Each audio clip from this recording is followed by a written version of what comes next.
আমি যে ওখানে যে ডিউটি করে এরা তো কোন সময় কিতা করে মেরেলা এই দুটা কাপড় যদি মেরেলা আমার আমি এরা তো অবশ্য করে অ্যাটাক করে মানে ওই লুকায় দেখা ওই হ্যাঁ ওই ইটা করে ইটা করে যদি মেরেলা কারা মারে ওই বিপ্লব সেন অরুণ আলদা কি কারণে মারতেছে আমার মেয়ের ব্যাপারে কি হয়েছিল ঘটনাটা আমার মেয়ের তারা মেরে লেছে বিপ্লব সেন আর অরুণ আলদা এখন আমরা জামাইরে কি কারণে মারতেছে কারণটা কি এই ব্যাপারে ওই কেসটা তুলন লাগে ওই 16 লাখ 20 লাখ টাকা দিলাইব আমরা কেসটা তুলে লেখাম এই কথা কে কইতেছে অরুণ আলদা আর বিপ্লব সেন আজকে আমরা জামাইরে কি করছে তারা মারছে আজকে কোন জায়গাতে বড় এটা বাগবাগান বদলি ওইখানে মারছে না দিমিল বাগবাগান হ্যাঁ কোন জায়গাতে আপনার স্বামীরে আঘাত করছে ওই তো মাথা ভিতরে সিরিজেন করাইছি ওই সিরিজেন ওই ইডি করাইছি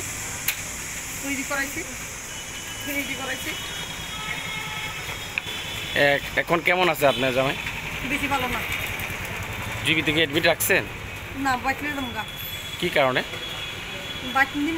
বলতে ওখানে মাথাতে ব্যথা অনেক আমি কেস করুন তারা আমি কেস করুন তারা আমি তো যদি আমার স্বামীরা মেরে না তারা তো মারি নিলে তারা মারতেই পারে আজকে তো মেরেছে কবে জানো মেরে না তো আমি কারণে তো আমার একটা মাই আসলো ফোন যদি আমার স্বামী মেরে না তো আমি কেন যেতাম ভাই আগে কেস করেছিলেন না আছে হাইকোর্ট আছে এখন এত জামিন দেয় অরুণ হালদার বিপ্লব সেন বাড়ি কোথায় ওদের সাবরুম কলাছড়া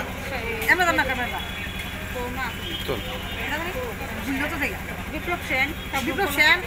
কলাছড়া এখন আপনি কি চান আমি তারা শাস্তি চাই